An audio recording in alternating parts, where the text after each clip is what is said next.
Hi hello ನಮಸ್ಕಾರ, welcome back my YouTube channel. ಯಾರೆಲ್ಲ ಇನ್ನು ನನ್ನ ಚಾನಲ್ನ ಸಬ್ಸ್ಕ್ರೈಬ್ ಮಾಡಿಲ್ವೋ ದಯವಿಟ್ಟು ಸಬ್ಸ್ಕ್ರೈಬ್ ಮಾಡಿ, ಸಪೋರ್ಟ್ ಮಾಡಿ.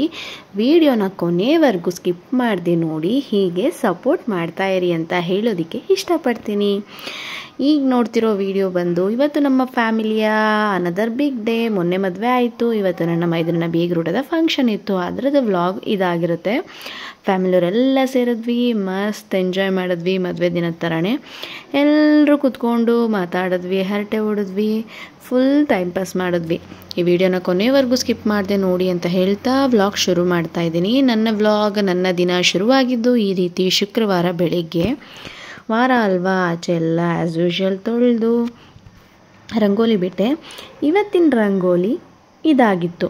ರಂಗೋಲಿ ಬಿಟ್ಟು ಪಾಪಗೆ ಊಟ ಮಾಡಿ ರೆಡಿ ಮಾಡಿಸೋಣ ಅಂತ ಒಳಗೆ ಬಂದೆ.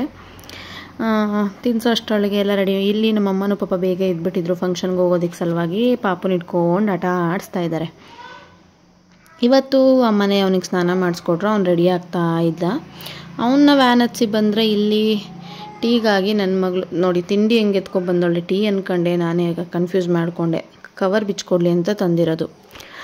ಬೆಳಿಗ್ಗೆನೇ ಬೇಗ ರೆಡಿಯಾಗಿ ದೇವಸ್ಥಾನಕ್ಕೆ ಹೋಗಿದ್ದು ಬರೋಣ. ಮೊನ್ನೆ ಬೀಗರೂಟದ ದಿನ ದೇವ್ರ ದರ್ಶನ ಪಡೆದಿರಲಿಲ್ವಲ್ಲ, ರೆಡಿಯಾಗಿ ದೇವಸ್ಥಾನಕ್ಕೆ ಹೋಗೋಣ ಅಂತ ನಮ್ಮ ಅಪ್ಪನ ಮನೆ ದೇವರು ಪಟ್ಲದಮ್ಮ ಅಥವಾ ಚಿತ್ತನಹಳ್ಳಿ ಅಮ್ಮನ ದೇವಸ್ಥಾನಕ್ಕೆ ಬಂದೆ. ತುಂಬ ಪವರ್ಫುಲ್ ದೇವರು ಇದೆ ಆ ದೇವಸ್ಥಾನ. ಬಂದೆ, ಒಳಗೆ ಎಂಟರ್ ಆಗಿ ದೇವ್ರ ದರ್ಶನ ಪಡೆದು ಅರ್ಚನೆ ಮಾಡಿಸಿದ್ವಿ. ಇವತ್ತಂತೂ ಶುಕ್ರವಾರ ಈ ದೇವಸ್ಥಾನದಲ್ಲಿ ನಾನ್ ವೆಜ್ ಊಟ ತುಂಬ ಮಾಡಿಸ್ತಾರೆ. ಸಿಕ್ಕಾಬಟ್ಟೆ ಬುಕ್ ಆಗಿಬಿಟ್ಟಿದ್ವು ಫಂಕ್ಷನ್ಗೆ. ಅಲ್ಲಿಂದ ಬಂದು ಹೇರ್ ಸ್ಟೈಲ್ ಮಾಡಿಸ್ಕೊಳ್ಳೋಣ ಅಂತ ಅಕ್ಕನ ಹತ್ರ ಬಂದೆ. ಅಕ್ಕ ಹೇರ್ ಸ್ಟೈಲ್ ಮಾಡಿಕೊಟ್ರು. ಹೇಗೆ ಕಾಣಿಸ್ತಾ ಇದೆ ನನ್ನ ಲುಕ್ ಅಂತ ಹಾಗೆ ಒಂದು ಕಮೆಂಟ್ ಮಾಡಿ. ರೆಡಿಯಾಗಿ 10:30 ಹಾಗೆ ಹೊರಟ್ವಿ. ಅಮ್ಮ, ನಾನು, ಪಾಪ ಲುಕ್ ಇದಾಗಿತ್ತು. ನಮ್ಮನ್ನು ಕರ್ಕೊಂಡು ಹೋಗಿದ್ದು ಆ್ಯಸ್ ಯೂಶ್ವಲ್ ಅಪ್ಪನ ಜೊತೆ ಕಾರ್ ಹತ್ತಿ ಹೊರಟ್ವಿ. ಇವರೊಬ್ಬರು ಎಕ್ಸ್ಟ್ರಾ ಪರ್ಸನ್ ಹ್ಯಾಡ್ ಆಗಿದ್ದಾರೆ ಫಂಕ್ಷನಲ್ಲಿ, ನಮ್ಗೆ ಹೆಲ್ಪ್ ಮಾಡೋಕ್ಕೆ ಬರ್ತಿದ್ದಾರೆ. ರೇಖಾ ಅವ್ರ ಗಂಡ ಚಿಕ್ಕರಾಜು ಅವರು. ನಾವು ಹೊರಟ್ವಿ ಮಂಡ್ಯ ಹೊಸಳ್ಳಿ ಕಡೆಗೆ. ಅಲ್ಲಿಂದ ಬರ್ತಾ ಮಧ್ಯ ಸ್ಪೋರ್ಟ್ಸ್ ಕ್ಲಬ್ಬಲ್ಲಿ ಕೂಡ ಒಂದು ಎಂಗೇಜ್ಮೆಂಟ್ ಇತ್ತು. ಅಲ್ಲಿ ಜಸ್ಟ್ ಒಂದು ವಿಸಿಟ್ ಮಾಡಿ ಮಾತಾಡಿಸಿ ಮನೆ ಕಡೆ ಬಂದ್ವಿ. ಇಲ್ಲೆಲ್ಲ ತಯಾರಿ ಆಗ್ತಾ ಇತ್ತು. ಆಲ್ಮೋಸ್ಟ್ ಒಂದು 75% ತಯಾರಾಗಿತ್ತು ಅಂದ್ಕೊಳ್ಳಿ. ಅಡುಗೆ ಎಲ್ಲ ರೆಡಿ ಆಯಿತು. ಇನ್ನೇನು ಫಂಕ್ಷನ್ ಕೂಡ ಶುರುವಾಯಿತು. ಜನಗಳೆಲ್ಲ ಬಂದು ಊಟ ಮಾಡ್ತಾಯಿದ್ರು. ಇಲ್ಲಷ್ಟು ಫೋಟೋಶೂಟ್ಸ್ ನಡೀತಾ ಇತ್ತು. ನಮ್ಮ ಹುಡುಗಿ ಜೊತೆಗೆ ಒಂದಷ್ಟು ಪೋಸು ಹರಟೆಗಳು ನಡೀತು.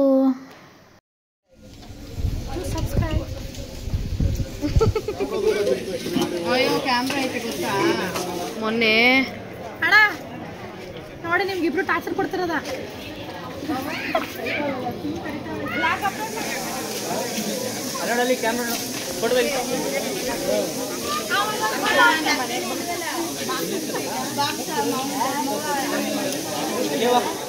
ಸಣ್ಣ ಫಂಕ್ಷನ್ ಅಂದ್ರೆ ಸಿಕ್ಕಾಬಟ್ಟೆ ಫೋಟೋಸ್ ತಗೋತೀವಿ, ನಿದ್ರಲ್ಲಿ ಬಿಡ್ತೀವ. ನನ್ನ ತಮ್ಮ ಊಟ ಬಡಿಸ್ತಾ ಇದ್ದ. ಅಪರೂಪಕ್ಕೊಂದು ವೀಡಿಯೋ ಸಿಕ್ತು. ಈ ಕಡೆ ಎಲ್ಲರ ಜೊತೆಗೆ ಫೋಟೋಸ್ ತೆಗೆಸ್ಕೊಂಡು ನಾವು ಊಟಕ್ಕೆ ಅಂತ ಬಂದು ಕೂತ್ವಿ. ಅಪ್ಪಟ ಮಂಡ್ಯ ಶೈಲಿಯ ನಾನ್ ವೆಜ್ ಊಟ. ಮುದ್ದೆ, ಬೋಟಿ ಗೊಜ್ಜು, mutton sambar, chicken chops and kheer. ಎಷ್ಟಿದ್ರೆ ನಮ್ಮ ಜನಗಳಿಗೆ ಸಂತೃಪ್ತಿಯಪ್ಪ. ಊಟ ಮುಗಿಸ್ಕೊಂಡು ಬಂದು ನನ್ನ ಬಂಗಾರಿ ನನ್ನ ಮುದ್ದಾಡ್ತಾ ಇರೋ ರೀತಿ ನೋಡಿ, ನಮ್ಮ ಮಾನ್ಯ ಬೇಬಿ. ಇದಾದಮೇಲೆ ಹುಡುಗಿ ಕಡೆಯವ್ರಿಗೆ ಒಂದು 5 ಜನಕ್ಕೆ ಅರಿಶಿನ ಕುಂಕುಮ ಕೊಡುವಂಥ ಸಂಪ್ರದಾಯ ಇತ್ತು. ಅದನ್ನು ನಮ್ಮತ್ತೆ ಮತ್ತು ನಾನು ಇಬ್ಬರು ಮಾಡಿದ್ವಿ. ಏನೋ ಬೀಗರೂಟ ಮುಗಿಯೋವರೆಗೆ ಸಣ್ಣ ಪುಟ್ಟ ಶಾಸ್ತ್ರ ಸಂಪ್ರದಾಯಗಳಿರುತ್ತವೆ. ಒಂದೊಂದು ಕಡೆ ಒಂದೊಂದು ಥರ.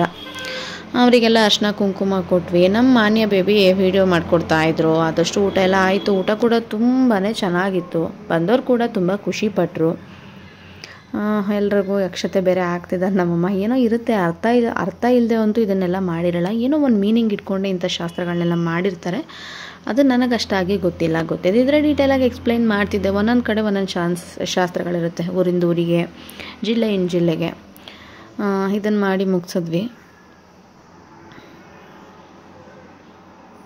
ಊಟ ಚೆನ್ನಾಗಿತ್ತು. ಎಲ್ಲರ ಜೊತೆಗೆ ಮಾತಾಡ್ಕೊಂಡು ಹರಟೆ ಹೊಡ್ಕೊಂಡು ಕ್ಯಾಂಡಿಡ್ ವೀಡಿಯೋಸ್ ಅಂತೆ ಅದಂತೆ ಇದಂತೆ ಅಂತ ತೊಗೊಂಡ್ವಿ. ಮಧ್ಯೆ ಮಳೆರಾಯ ಕೂಡ ಸ್ವಲ್ಪ ಕಾಟ ಕೊಟ್ಟ. ಸೊ ಅದೇ ಊಟ ಆದಮೇಲೆ ಮಳೆ ಬಂತು. ಊಟದ ಮಧ್ಯೆ ಬಂದುಬಿಟ್ಟಿದ್ರೆ ಕಷ್ಟ ಆಗಿಬಿಡೋದು. ಎಲ್ರಿಗೂ ನಮ್ಮ ಕಡೆ ಅಕ್ಷತೆ ಅಕ್ಕಿ ಅದನ್ನು ಹಣೆಗಿಡ್ತಿದ್ದಾರೆ. ಮಳೆರಾಯ ಕೂಡ ಬಂದು ಹೋದರು. ಊಟ ಆದಮೇಲೆ ಬಂದರು. ಊಟ ಎಲ್ಲ ಖಾಲಿಯಾಗಿ ಎಲ್ಲ ಹೊರಟಿದ್ರು. ಹೀಗೆ ನಮ್ಮಮ್ಮ ಅವರ ಅತ್ತಿಗೆಗೆ ಅಣ್ಣನ ಮಕ್ಕಳಿಗೆ ಎಲ್ರಿಗೂ ಎಲೆ ಅಡಿಕೆ ಹಾಕೊಡ್ತಾ ಇದ್ರು. ನಮ್ಮ ಅತ್ತೆಗೆ ನಮ್ಮ ಲಾವುಗೆಲ್ಲ ನಮಗೂ ಹಾಕೊಳ್ಳಿ ಅಂತ ಹೇಳಿದ್ರು. ನಮಗೆ ಫುಡ್ ಟೇಸ್ಟ್ ಸಿಗಲ್ಲ ಅಂತ ಹೇಳಿ ನಾವು ಬೇಡ ಅಂತ ಹಾಗೆ ರಿಜೆಕ್ಟ್ ಮಾಡಿದ್ವಿ. ಈ ಥರ ಮೂಮೆಂಟ್ಸ್ ಲೈಫಲ್ಲಿ ಮತ್ತೆ ಯಾವಾಗ ಸಿಗುತ್ತೋ ಏನೋ, ಒಟ್ಟಿಗೆ ಸೇರಿದಾಗ ಏನೋ ಒಂದು ಇರೋದೆಲ್ಲ ಮರೆತು ಆರಾಮಾಗಿ ಖುಷಿಯಾಗಿ ಟೈಮ್ ಸ್ಪೆಂಡ್ ಮಾಡ್ಬೇಕನ್ನೋದು ನನ್ನ ಪಾಲಿಸಿ. ನೋಡಿ ಇವರೊಟ್ಟಿಗೆ ಕೂತಿರೋದು ನೋಡೋದಕ್ಕೆ ಒಂಥರ ಖುಷಿ. ಇದಾದಮೇಲೆ ಸ್ನ್ಯಾಪ್ಚಾಟ್ ಓಪನ್ ಮಾಡಿ ಈ ಸರಸು ಅಜ್ಜಿಗೆ ಒಂದಷ್ಟು ಕ್ವಾಟ್ಲೆ ಕೊಟ್ವಿ. ಫನ್ನಿ ಎಫೆಕ್ಟ್ ಎಲ್ಲ ಹಾಕಿ ಸಿಕ್ಕಾಬಟ್ಟೆ ಫನ್ ಮಾಡಿದ್ವಿ. ಆಮೇಲೆ ಅಜ್ಜಿ ಕೋಪ ಮಾಡ್ಕೊಂಡು ಬೈಗಿದ್ಬಿಟ್ರೆ ಅಂತ ಹೇಳಿ ನಾವೇ ಸುಮ್ಮನೆ ಆದ್ವಿ. ಈ ಫನ್ನಿ ಮೂಮೆಂಟ್ ಹೇಗಿತ್ತು, ನಿಮಗೆ ಇಷ್ಟ ಆಯಿತಾ? ಹಾಗೆ ಒಂದು ಕಮೆಂಟ್ ಮಾಡಿ. ಅಜ್ಜಿ ಆಂಟಿ ಅಲ್ಲಿ ನೋಡ್ಬಿಡಿ, ಇಲ್ಲಿ ನೋಡಿ ಅಜ್ಜಿ. ಓ ಕನ್ನಡಕ ಅದಕ್ಕೆ ನೋಡ್ತಾ ಇಲ್ಲ ಅವಳು. ಅಜ್ಜಿ ಅಲ್ಲಿಗೆ ಬಂದು ತೆಗಿತೀನಿ ಈಗ ತಿರುಗ್ಲಿಲ್ಲ ಅಂದ್ರೆ ಅಕ್ರು ಕನ್ನಡಕನ ಈ ಥರ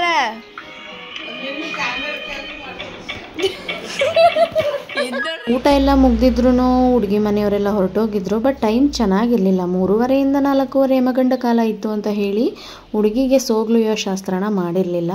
4:15ವರೆಗೆ ವೆಯ್ಟ್ ಮಾಡಿ 4:15 ಆದ ತಕ್ಷಣ ಹುಡುಗಿ ಮನೆಗೆ ಕಳಿಸೋದಕ್ಕೆ ಮುಂಚೆ ಹುಡುಗಿಗೆ ಈ ರೀತಿ ಸೋಗ್ಲೋದು ಕಳಿಸ್ಬೇಕಂತೆ. ಆ ಶಾಸ್ತ್ರನ ಫಸ್ಟ್ ಶುರು ಮಾಡಿದ್ದು ನಮ್ಮಮ್ಮ. ಈ ರೀತಿ ಕಾಯಿ, ಬೆಲ್ಲ, ಬಾಳೆಹಣ್ಣು, ಅಕ್ಕಿ ಎಲ್ಲ ಹಾಕಿ ಮಾಡೋದು.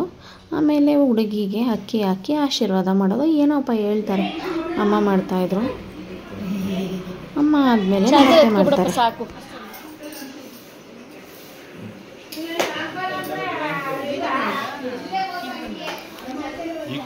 ಮೂರನೇ ಸರ್ತಿ ಬಂದು ನಂದು. ಅವರಿಬ್ಬರು ಮಾಡಾದ್ಮೇಲೆ ಮೂರನೇದು ನಾನು ಮಾಡಿದೆ. ಇದೆಲ್ಲ ಈ ಸಲ ಫುಲ್ ಕಂಪ್ಲೀಟ್ ಇವೆಂಟಲ್ಲಿ ಭಾಗವಹಿಸಿ ಎಲ್ಲ ಶಾಸ್ತ್ರಗಳನ್ನು ಇದೇ ಮದುವೆಲಿ ಅನಿಸುತ್ತೆ ನಾನು ಫಸ್ಟ್ ಮಾಡಿದ್ದು. ಇದನ್ನು ಮಾಡಾದಮೇಲೆ ನೆಕ್ಸ್ಟ್ ನಂದಾದಮೇಲೆ ಭವ್ಯಕ್ಕ ಮಾಡಿದ್ರು. ಎಲ್ಲ ಮಾಡಿ ಮುಗಿಸಿ ಒಂದ್ಸಲಿ ಆಚೆ ಹೋದ್ಮೇಲೆ ಒಳಗೆ ಬರೋಂಗಿಲ್ವಂತೆ ಹುಡುಗಿ ಎಲ್ಲರೂ ಆಶೀರ್ವಾದನೂ ತೊಗೊಳ್ತಾ ಇದ್ದರು. ಈ ಕಡೆ ಜೊತೆಗೆ ಬಂದಿದ್ದು ಮಾಡ್ಲಿಗಲ್ರಿಗೂ ಕುಂಕುಮ ಇಟ್ಟು ಮತ್ತು ಏನೋ ಮಾಡ್ತಾರೆ, ಅದು ಇದು ಶಾಸ್ತ್ರಗಳು ಅದನ್ನು ಮಾಡಿದ್ರು. ಹುಡುಗಿಗೆ ಬಾಯಳನ ಅಂತ ಹೇಳಿ ಆಚೆ ಬಂದು ಕಳಿಸಿ ನಾವು ತುಂಬ ಸಮಯ ಆಗಿತ್ತು. ಮಗ ಸ್ಕೂಲಿಂದ ಬಂದು ಕಾಯ್ತಿರ್ತಾನೆ ಅಂತ ಹೇಳಿ ಆಟೋದಲ್ಲಿ ಹೊರಟ್ವಿ. ಅಪ್ಪ ಫ್ರೀ ಇಲ್ಲ ಹೊರಟೋಗಿ ಅಂದರು. ಗಾಡೀಲೆಲ್ಲರೂ ಹೋಗೋಕ್ಕಾಗಲ್ವಲ್ಲ, ಅದಕ್ಕೆ ಆಟೋ ಹೊತ್ತಿ ಹೊರಟ್ವಿ. ಮನೆಗೆ ಬಂದ್ವಿ. ಸಿಕ್ಕಾಬಟ್ಟೆ ಟಯರ್ಡ್ ಆಗಿತ್ತು. ಬಂದ ತಕ್ಷಣ ಒಂದು ರಾಶಿ ಹೋಮ್ವರ್ಕ್ ಕೊಟ್ಟಿದ್ರು ಅವನಿಗೆ. ಹೋಮ್ವರ್ಕ್ ಮುಗಿಸಿ ಕೆಳಗೆ ಕರ್ಕೊಬಂದರೆ ಇವಳು ಆಟ ಆಡ್ತಿರೋದು ನೋಡಿ. ಇದಾಗಿತ್ತು ನನ್ನ ಫ್ರೈಡೇ ವ್ಲಾಗ್, ಬೀಗರೂಟದ ವ್ಲಾಗ್. ಈ ವಿಡಿಯೋ ಎಲ್ಲ ನಿಮಗೆ ಇಷ್ಟ ಆಗಿರುತ್ತೆ ಅಂತ ಭಾವಿಸ್ತೀನಿ. ದಯವಿಟ್ಟು ಹೀಗೆ ಸಪೋರ್ಟ್ ಮಾಡ್ತಾಯಿರಿ. ನಾನು ಎಲ್ಲ ವೀಡಿಯೋಸ್ನೂ ನೋಡ್ತಾ ಸಪೋರ್ಟ್ ಮಾಡ್ತಾಯಿದ್ದೀರಾ, ಹಾಗೆ ಇದನ್ನು ಮಾಡಿ. ಬಾಯ್ ಬಾಯ್.